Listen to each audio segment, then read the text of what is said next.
Television Lede Yorùbá. O tema de hoje é sobre Be Awon Amoye Ilẹ̀ Áfíríkà, iluminismo africano. Os africanos que propuseram ideias iluministas antes de Locke Kant. Anton Amo, filósofo de Gana, nascido em 1703 e falecido em 1759.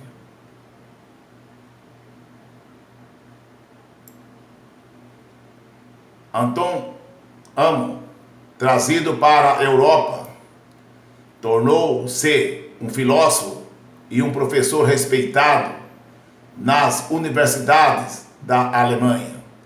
Foi o primeiro africano subsaariano conhecido a frequentar uma universidade europeia. Batizado em 1707, Amo recebeu educação de alto nível, aprendendo hebraico, grego, latim, francês e alemão. E provavelmente sabia algo de sua língua materna, o Nzema. No prefácio sobre a impassividade da mente humana, 1734, de Amo, o reitor da Universidade de Wittenberg, Johannes Gottfried Kraus, saúda o vasto conhecimento do autor, situa sua contribuição ao iluminismo alemão em um contexto histórico e sublinha o legado africano da Renascença europeia. Quando os mouros, vindo da África, atravessando a Espanha, trouxeram com eles o conhecimento dos pensadores da antiguidade e deram muita assistência ao desenvolvimento das letras, que pouco a pouco emergiam das trevas. O fato de essas palavras terem saído do coração da Alemanha na primavera de 1733 ajuda a lembrar que Amo não foi o único africano a alcançar o sucesso na Europa do século XVIII contra a escravidão.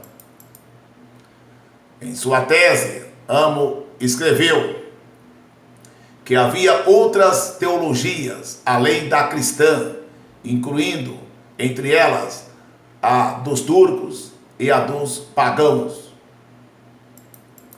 Ele discutiu essas questões na dissertação Os Direitos dos Mouros na Europa, em 1729.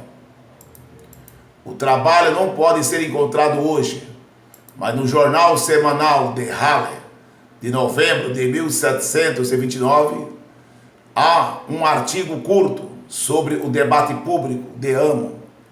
Segundo esse texto, o ganês apresentou argumentos contra a escravidão, aludindo ao direito romano, à tradição e à razão.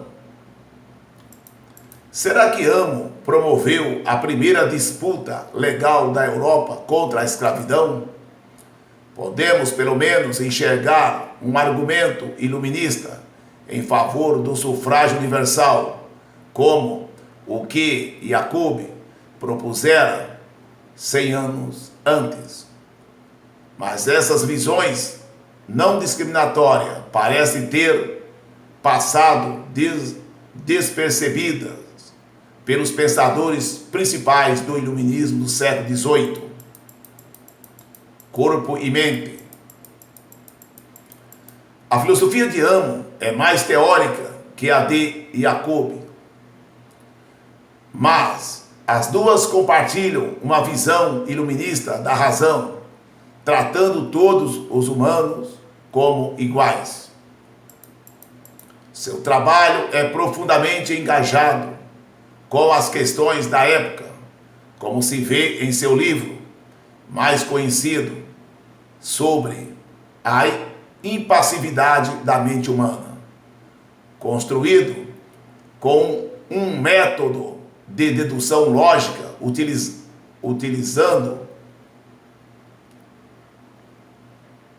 utilizando argumentos rígidos, aparentemente seguindo a linha de sua dissertação jurídica anterior.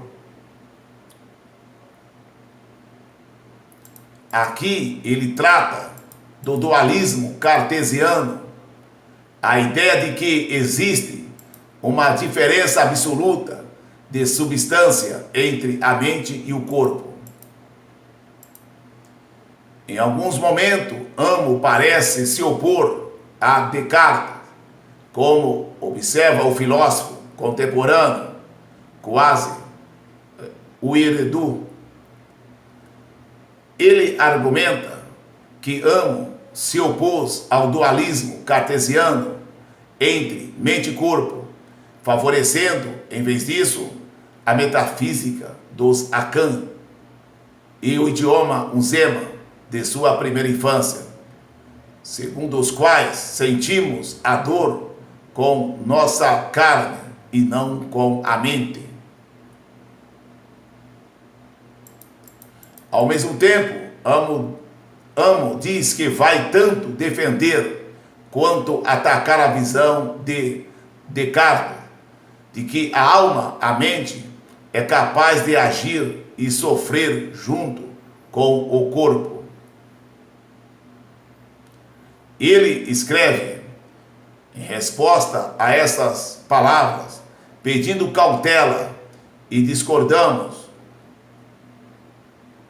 Admitimos que a mente atua junto com o corpo, graças à mediação de uma união natural, mas negamos que ela sofra junto com o corpo. Amo argumenta que as afirmações de Descartes sobre essas questões contraria a visão do próprio filósofo francês. Ele conclui sua tese dizendo que devemos evitar confundir as coisas que fazem parte do corpo e da mente, pois aquilo que opera na mente deve ser atribuído apenas à mente. Talvez a verdade seja o que o filósofo Smith da Universidade de Paris aponta em Natureza Humana e Diferença Humana, 2015. Longe de rejeitar o dualismo cartesiano, pelo contrário, Amo propõe uma visão radicalizada dele.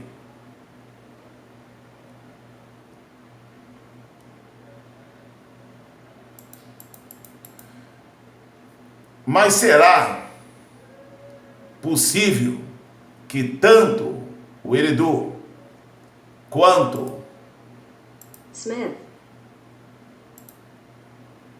tenham razão? Por exemplo, será que a filosofia Akan tradicional e a língua Uzema continham uma distinção cartesiana entre corpo e mente mais precisa que a de Descartes? Um modo de pensar que Amo então levou para a filosofia europeia? Talvez seja cedo demais para sabermos, já que uma edição crítica das obras de Amo ainda aguarda ser publicada, possivelmente pela Oxford University Press. coisa em si. No trabalho mais profundo de Amo, tratado sobre a arte de filosofar com sobriedade e precisão, 1738, ele parece antecipar Kant. O livro trata das intenções de nossa mente e das ações humanas como sendo naturais, racionais ou de acordo com uma norma. No primeiro capítulo, escrevendo em latim, Amo argumenta que tudo é possível de ser conhecido como um objeto em si mesmo, ou como uma sensação, ou como uma operação da mente.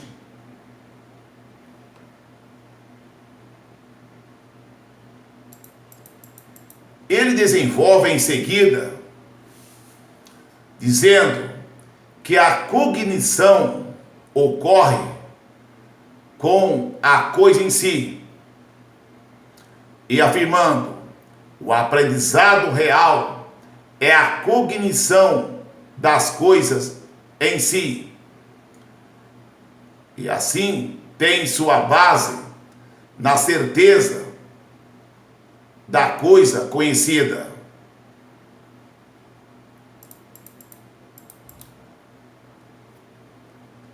No texto original,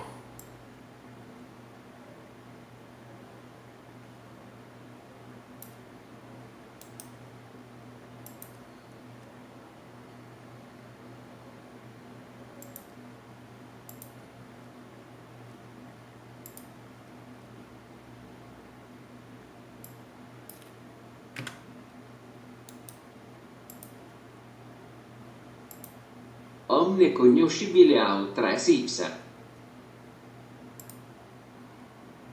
usando a noção latina,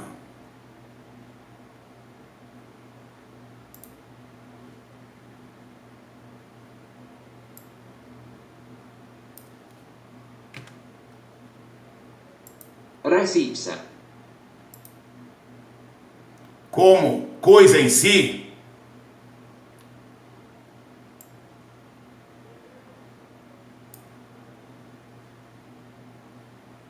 hoje Kant é conhecido por seu conceito da coisa em si em Crítica da Razão Pura, 1787. E seu argumento de que não podemos conhecer a coisa além de nossa representação mental dela. Mas é fato sabido que essa não foi a primeira utilização do termo na filosofia iluminista. Como diz o dicionário, Merriam-Webster. no verbete coisa em si, primeira utilização conhecida, 1739. Mesmo assim, isso foi 2 anos depois de Amo ter entregue seu trabalho principal em Wittenberg, em 1737. Axé.